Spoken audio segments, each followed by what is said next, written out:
can tell AI to write whatever you want and it's going to give you words on the screen. But are they good? And do Right. they accomplish your Right. goal?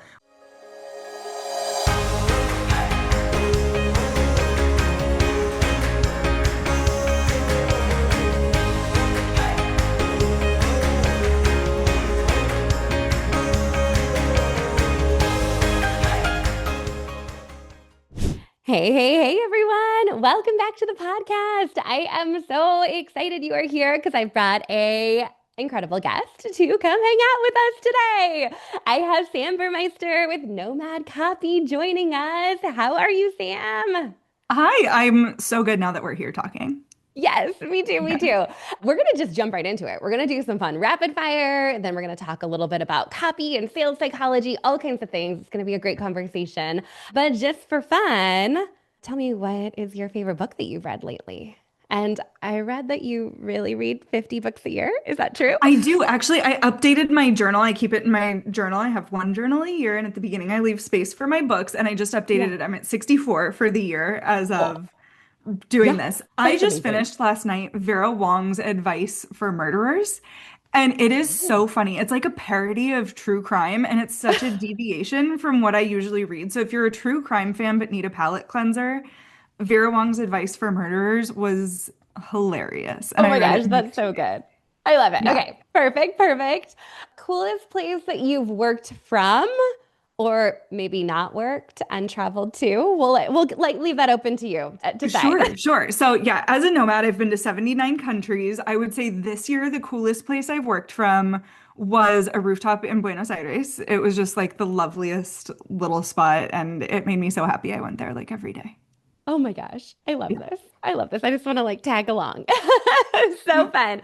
Okay, let's say that you need a little creativity boost. What is your choice? A walk, a nap, or a snack? I'll walk specifically without my phone. Just, I need a clean slate. I need to like actually pay attention to the grass when I go touch the grass. Yes, I love that. I love that. I'm a walker too. I try to like go at least every day, kind of midday. I try to just like circle. And I also work with my husband, so it's a Mm, great way to like talk about business, but like not have a sit down meeting and just yeah, walk and talk. So, smart. so good. What is your favorite word to use in copy? Maybe that you secretly overuse. Is there a word that always drops off into the screen for you? I don't think so, but there's a lot of Okay. words that I'm really getting away from. Like Oh, okay. Let's go the when other you asked this, direction. the first thing that came to mind was actually because we talk about AI and how it overuses certain Yeah. things, but Yeah. it loves actually and finally, and both of them just read to me like a bratty teenager, and I don't like it. So I'm absolutely getting away from actually and finally. Oh my gosh, that's so funny. I feel like my AI, my ChatGPT, just really loves rocket emojis. And as many Mm, times mhm. as I'm like, please stop with the rocket emojis. I am not a rocket Yeah, emoji person. I don't put rocket emojis in things. They still show up. So still rocking actually, emojis. Yeah. actually, finally, rocket emoji. Yeah. Oh my gosh. Okay, well, let's do a proper introduction. I know we're going to talk a little bit today about copy and what you do, traveling and how to write copy that sounds like you but converts better. That really stood out to me as we were prepping for this. So tell us a little bit about what you do and how you serve others. Yeah, so my business is called Nomad Copy Agency, and I think it's pretty self-explanatory, but I'll break it Yeah. down. Nomad, I have been traveling more or less full time. I'm really kind of a half time now Yeah. since 2019.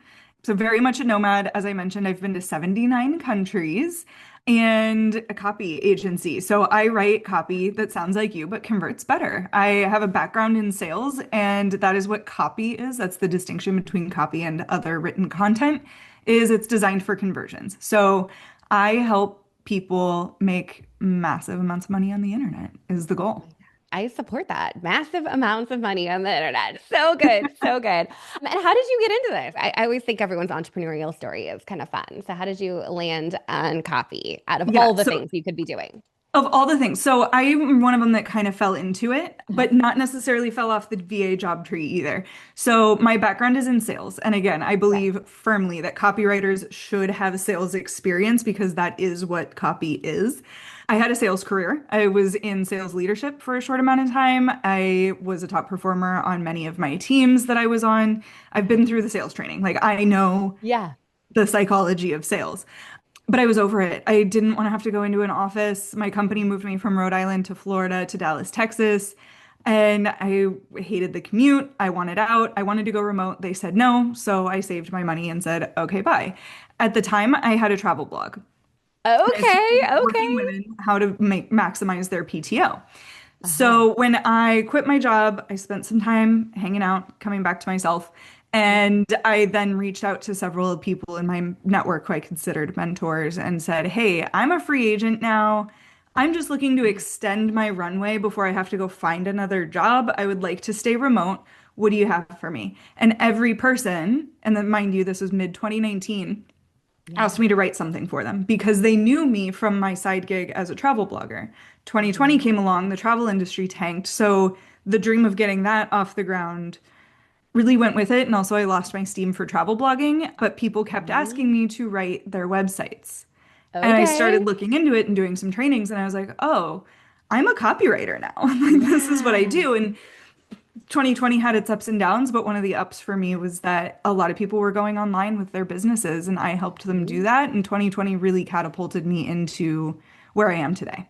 Yeah. Oh my gosh. Okay. I love that journey. And I love that you've been in sales, like boots on the Yeah. ground. You know what it's like to need to sell something. And, you mentioned sales psychology, which I feel Yes. like isn't always something that comes up in conversation. So tell us a little bit about like, what does that mean or how can we understand it to help us write better? Yeah, so sales psychology is just understanding what motivates people to buy. So we'll hear about things like urgency. That has to do with sales psychology. We'll hear things like positive psychology. Anybody who's been an athlete knows how important it is to speak to yourself and others with kindness and like finding that grace. And it's the same thing with sales psychology is helping people find their potential and their way out of their problems. So it comes down to just like I guess to simply answer your question, what is sales psychology is understanding what it means and what you need to do to get people to purchase. Yeah. Okay, cool. And, I think oftentimes when I'm chatting with my students, some of them are like, I'm not a writer. Like I don't write. That's not my comfort zone. So is there any tips that you could recommend or maybe even small tweaks that we could make as we're writing our copy to use that sales psychology a little bit more, connect emotionally to our ideal client on how we can solve their problems and how we can be a solution for them, just to even get us in that mindset, especially if people are kind of in that writer's block of like, oh, like writing isn't my jam. Yeah, for sure. I think the first thing is that we tend to turn to our tools. And right now, AI is our biggest tool. And I Yeah. really encourage people to step back from that as much Okay. as they can. And here's why. Because it's not only like melting your brain by not building up your problem solving skills, is that it doesn't know you and it doesn't know your clients. So, what you need to do first before typing into Google or Chatty or whatever, like Yeah. what goes on this sales page, is ask your clients why Mhm. they buy from you. Mhm. Understand what makes people buy, what it is that people need to know before they buy. Because the answer to that question answers what goes on the sales page.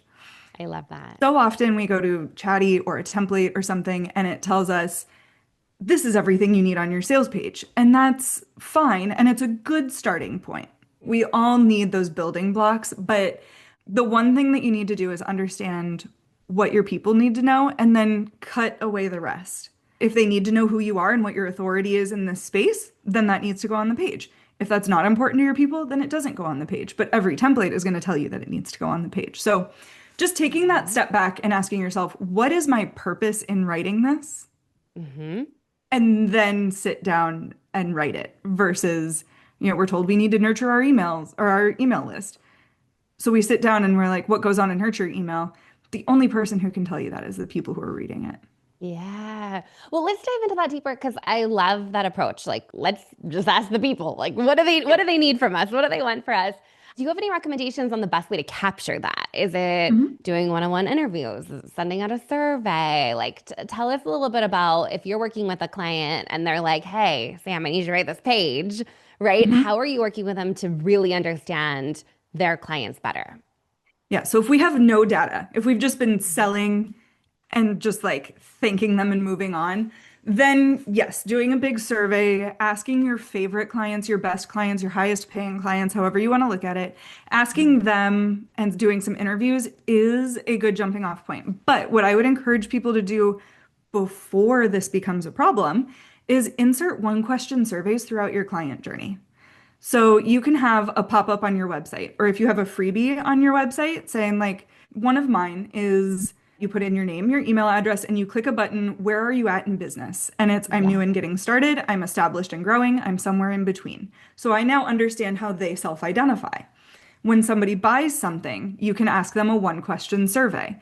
2 weeks after they've purchased something, you can send out a one question form that says, what's changed since you downloaded this thing? Or what has changed since we worked together? So just peppering these questions throughout the client journey. I Yeah. use Google Forms. It's not fancy. And I can go to this form and you click over and it'll put it all in a spreadsheet for you. And you can look at all of the reasons that people said. So right after they buy, what are you hoping to get out of this program? Yeah. It's all right there for me. And I can go back and see, I've had one of my programs for the last 3 years. I can go back and see every answer that people have had in the last 3 years.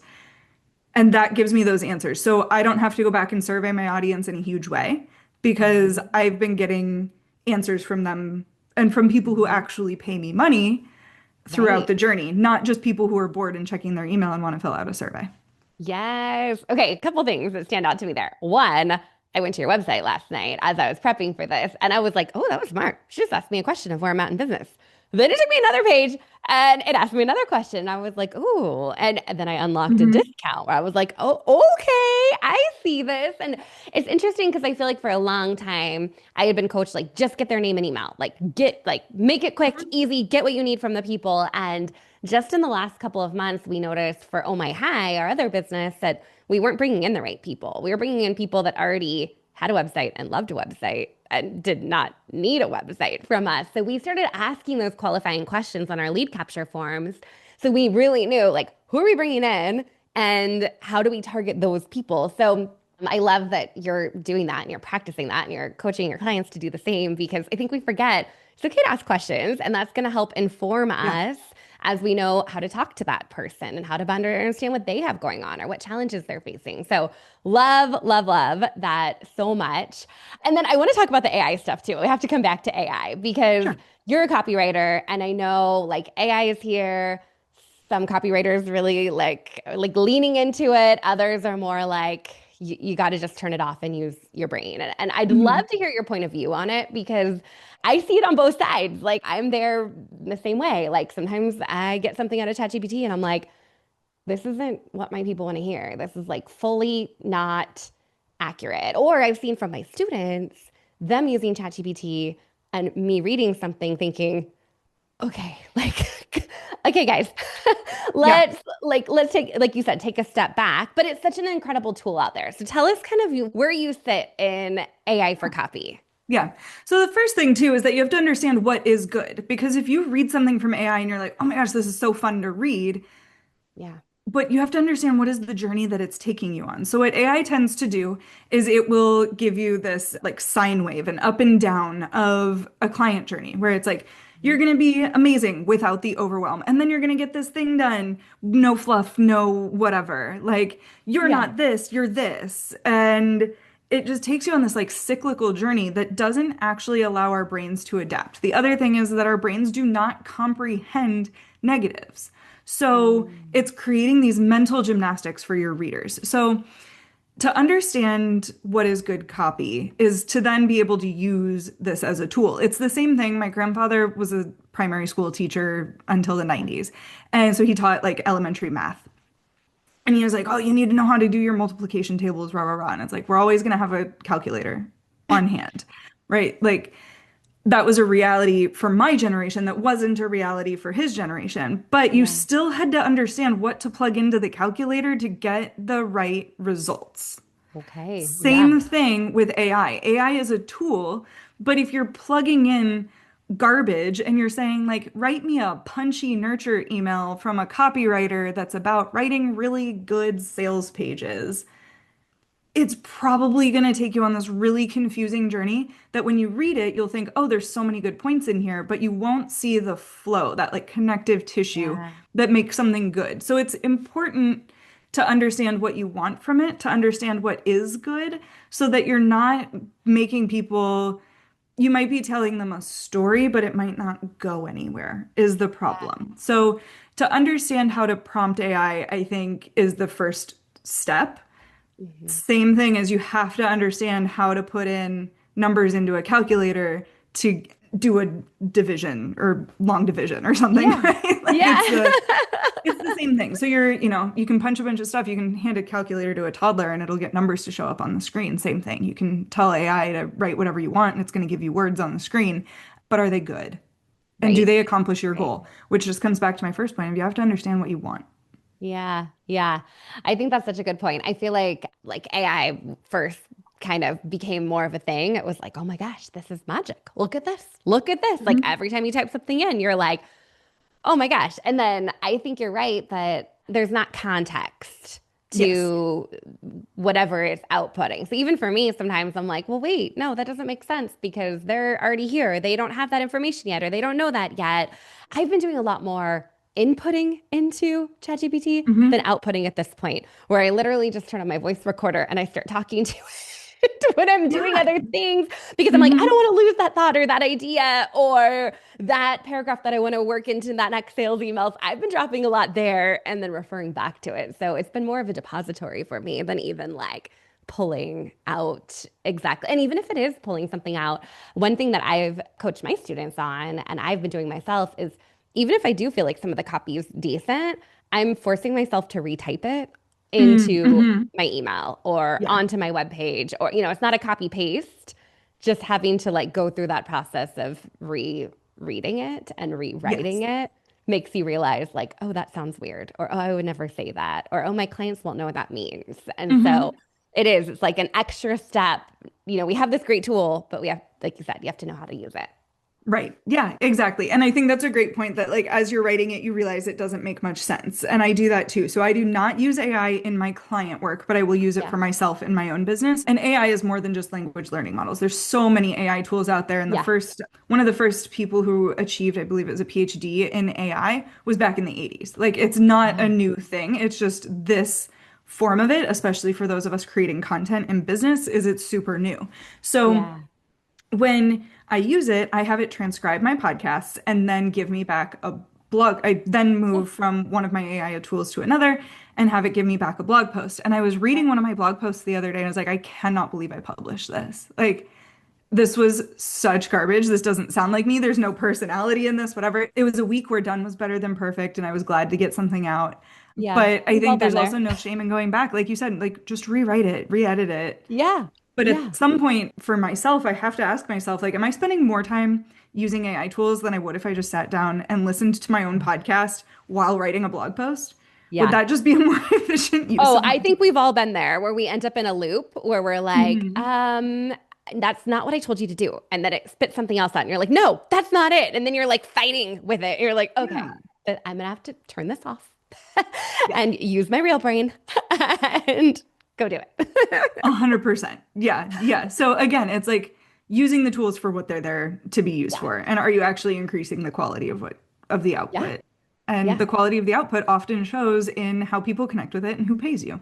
Right, right. Well, let's talk about that because I think one thing that you do really well, and I could tell even just from browsing over on your website, is like infusing personality into the work you're doing. And I'm sure you're doing a lot of that for your clients as well. So, any ways that you would suggest that direct sellers, social sellers, really kind of work more personality into their social captions, their emails, their website? I know for me, I default to teaching so often that I have to remind myself, like, show up with my face and tell a silly story or connect with people as humans, not just as the direct sales trainer over here. So, what are your thoughts on getting more personality into our copy? Yeah, I think the first thing is to get the skeleton out. Like, what is the purpose? Again, I sound like such a broken record, but what is the No, purpose it's of this good. email? So, if the Yeah. purpose of this email that I'm going to send or this sales page or, what have you, like, If it's to teach you, hey man, there are three things that need to go on your sales page, one, two, and three, then that's Hmm. where I get to add storytelling into it. And I think too often people think that a story is what we learned in third grade of like beginning, middle, end. So Yeah. like Susie saw the dog, Susie pet the dog, Susie walked away from the dog, the end. But Yeah. the end for us tends to be the sale as the seller. Mhm. For your client, the end of the story is what happens after the sale. So if you've ever read Story Brand by, I Yeah. believe it's Donald Miller, Donald Miller. you Yeah. want to be the guide. You are not the hero of the story. So as you're writing this, you have this inclination to say, I saw the dog and I went and pet the dog and now I'm happy. You can be happy too. Click link to buy. So Hmm. we put this link to buy at the end of our story rather than inserting ourselves into their story. So it's as easy as saying, like, I saw the dog. You too can pet dogs. Click the button here to pet the dog. After this, you will be just as happy as I was. I can't wait for you to experience this. So it's in the transformation, not the action of buying, because nobody wakes up in the morning and says, like, I can't wait to download a PDF. They wake up in the Right. morning Yeah. thinking, like, man, I really need to get this in order. Yeah. And somebody shows up with the opportunity to get the PDF, but they're selling not the PDF, but the getting your stuff in order. So those stories, the beginning, middle, end of our stories, we're just a part of their story. And we have to Hmm. remember that. And that's where this personality comes from, is that like we're just getting on the same side of the table as our people. We're being incredibly relatable and we're just holding their hand as they go on this hero's journey. Ooh, I love this. I love it. I love it. Okay. So, so good. And I think oftentimes you're right. It's like, here's the thing, buy the thing. Yep, But how do you put yourself in their shoes? How are you relatable? Like you said, sitting on the same side of the table. I love that analogy. That makes so much sense to me. And I think that's not easy for people to do. I feel like it takes some practice to it really does. get to a point that you're like, oh, okay, I can write for my people or with my people, not just like broadcasting information at my people. Um, Exactly. yeah, but that takes, yeah, it takes a little bit of skill. Okay, okay.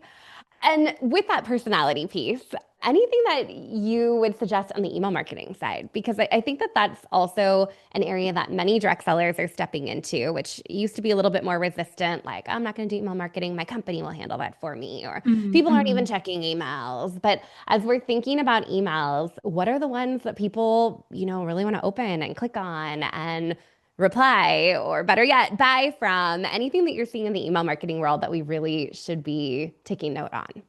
Yeah, I'll give you a couple examples. First is one that we're getting away from is the ones that are slightly unethical and anxiety inducing that feel really clickbaity. So for example, the like regarding, Oh, so yeah. the RE dot, so it looks like you've replied to their email and they're responding to you. That can Yeah. be anxiety inducing. I saw one recently that was like your payment has lapsed or something. And I was like, and it was like, What? you never want to get this email, buy my legal course or whatever Oh, it was. And that's I was like, sketchy. that's sketchy. That's illegal. That is the wrong kind of anxiety. That's the wrong kind Yeah. of urgency that we're building. Yeah. So definitely getting away from that, definitely moving towards a personal relationship. And again, you don't have to talk about your grandma's neighbor's dog or like get super vulnerable and overshare Yeah. to be relatable, but especially when you're relying on or you're part of a company who's going to Hmm. send emails. Okay, Hmm. but how many forgettable emails that are like happy holidays from the Oh, yeah. whatever family, like insert business here, Yeah. those aren't memorable. But when you have a picture of you and your family and it's like you at a client event that you hosted in San Diego last month, Hmm. Hmm. that's relatable. Oh, they're hosting events. How do I get on the list for events? That's showing your face. That's building that personal brand. So again, you don't have to overshare. It doesn't have to be vulnerable. It just has to show that you desire a true connection because we are in a trust recession. So people are Right. still spending money. They're spending a lot of money, and we're actually spending a lot of money on commodities because Hmm. basically the mentality is like, well, millennials are never going to be able to buy a house, so we might as well buy a Labubu. Like you can buy these small things because you have that money on hand and Yeah. it's really not going to affect you overall, like your financial future overall. Yeah. So people are still buying things, but they're buying things from people that they trust and they trust your face. So as much as you can show yourself and your personality in emails, even, Yeah. like I think that's where we really have the opportunity to connect. And a solid place to start is just like first of the month check-in. Yeah. Here's a recap. I'm going to shout out a client. Yeah. Like, I'm going to show myself using the product. I'm going to, just, again, just being really freaking human about it. We don't Yeah. have to go to Canva and pay for Canva Pro and add glitter to everything. You can just be yourself. I love that. Just be relatable, be human, be normal. I think that's my biggest takeaway. Is like we got to Yeah. show personality and I think people shy away from that because they're like, "Oh, I'm not that interesting," or "I don't have a great story to tell," or like my day-to-day routine is boring. And I mean, I feel like that sometimes too. I'm like, "Oh, I should record those cute like day in the life videos," and it would be like me driving the kids to school, then me coming home making my coffee, then me. But I honestly think people would probably think it's cool. Even though for me, Yeah. I'm like, oh, that's what I do every day. So I think it's a great reminder that even the day-to-day, like normal life stuff that we're Mhm. doing is really relatable to our audience. Yeah. Yeah. I mean, just show yourself using the product. That's what influencers do. Yeah, yeah, exactly. So good. Yeah. Okay, so a couple more questions and we'll wrap things up here. Yeah. So I'm sure some people are listening and being like, okay, writing is not my jam. I'm listening to this episode because I legit don't want to write anything ever again. When is the right time to hire a copywriter or, fully outsource that part of the work that you're doing? Or is there a baby step in between that you can take before Mhm. you're working with a copywriter?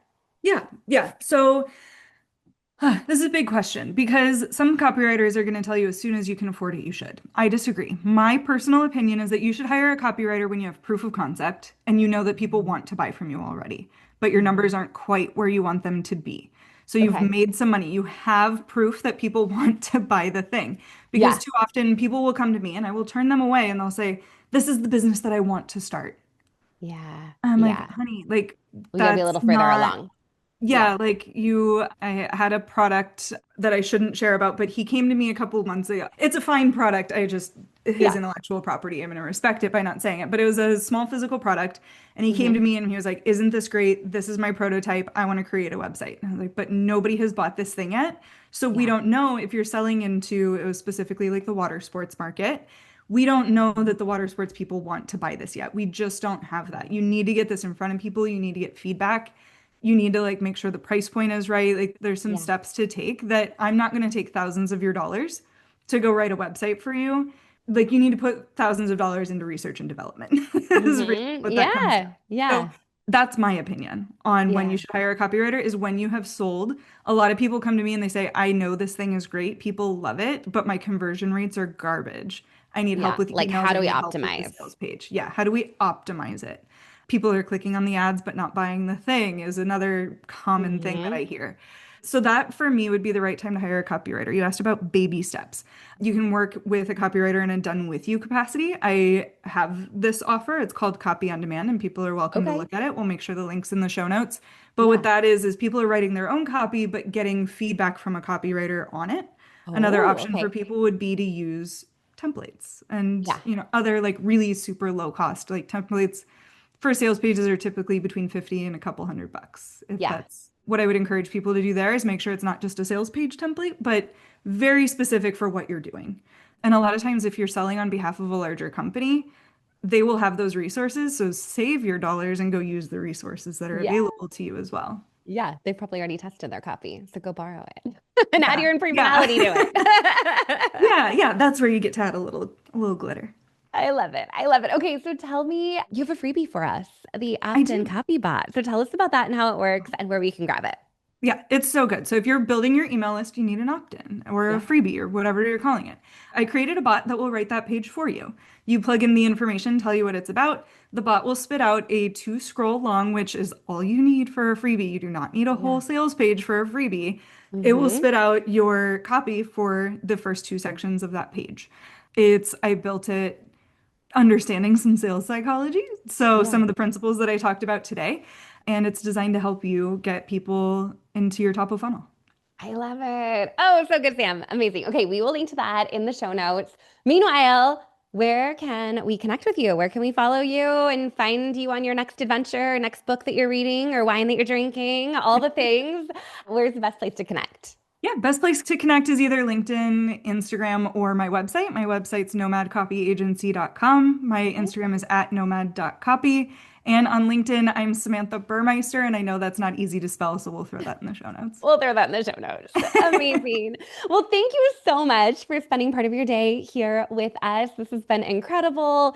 I feel like I could nerd out talking about copy all the time. I just want to like go to a coffee shop and open up my laptop and have a good cup of coffee and just like get writing now. So thank you for inspiring us and sharing your wisdom with us. Thank you again for being here, Sam. Yeah, thank you. Okay, bye. Bye. This episode is sponsored by CinchShare. CinchShare is the #1 social media scheduler for direct sellers and loved by creators in any industry. It's truly your one-stop shop for all things social. Join hundreds of thousands of social sellers and entrepreneurs who turn to CinchShare for free social media training and resources. Get started today with your free 30-day trial at moderndirectseller.com/CinchShare.